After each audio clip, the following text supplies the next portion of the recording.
Bismillahirrahmanirrahim. Assalamualaikum warahmatullahi wabarakatuh. Selamat pagi anak-anak, sobat belajar di seluruh Indonesia. Semoga kalian tetap semangat dan tetap sehat ya. Pada hari ini kita akan kembali belajar bersama dengan Anisha Kusniadi pada tema 6, panas dan perpindahannya. Pada subtema 3, pengaruh kalor terhadap kehidupan, pembelajaran kedua. Dengan muatan SPDP KD 3.1 dan 4.1, muatan Bahasa Indonesia KD 3.3 dan 4.3. Yuk kita mulai belajar untuk hari ini. Ciri-ciri gambar cerita pada sampul depan buku. Masih ingatkah kalian dengan gambar cerita pada pembelajaran di semester kemarin? Gambar cerita adalah gambar yang digunakan untuk menjelaskan maksud suatu cerita. Gambar yang terdapat pada sampul depan buku berfungsi untuk menjelaskan keseluruhan isi buku yang dapat membuat pembaca tertarik untuk membaca buku tersebut. Perhatikan contoh gambar cerita pada sampul sebuah buku berikut ini. Gambar tersebut berisi ilustrasi dua orang anak yang sedang mendengarkan musik dari telepon genggam dan alat pemutar musik, menunjukkan kemajuan zaman dalam menggunakan alat komunikasi digital.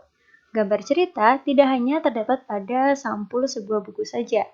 Ada juga gambar cerita untuk menjelaskan sebuah cerita atau dongeng juga ya.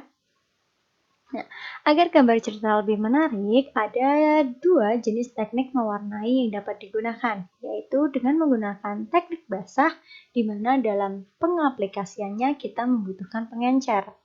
Misalnya pada cat air, cat minyak, atau cat poster. Dan yang kedua adalah menggunakan teknik kering. Contohnya adalah krayon, pensil warna, spidol warna. Dalam sebuah cerita, jangan lupa untuk menyajikan dalam bentuk ringkasan. Ringkasan adalah intisari dari suatu teks yang terdiri atas pokok pikiran tiap paragraf. Hal-hal yang perlu diperhatikan dalam ringkas adalah membaca judul teks untuk mengetahui gambaran informasi secara keseluruhan, menggali informasi lebih dalam sehingga dapat memahami isi sebuah teks. Langkah-langkah dalam membuat ringkasan terdiri atas baca teks dengan saksama, identifikasi pokok pikiran setiap paragraf, tuliskan pokok pikiran dengan bahasa sendiri, rangkai pokok pikiran menjadi paragraf padu, dan periksa kembali kata-kata yang belum sesuai dengan kosakata baku dan ejaan yang sesuai dengan PUEB, Pedoman Umum Ejaan Bahasa Indonesia. Berikut adalah tugas kalian pada hari ini. Selamat mengerjakan. Pastikan terlebih dahulu kalian memahami materi pembelajaran kita pada hari ini ya. Alhamdulillah, pembelajaran hari ini sudah selesai. Sampai berjumpa lagi pada pembelajaran kita esok hari. Jangan lupa selalu menjaga kesehatan kalian ya.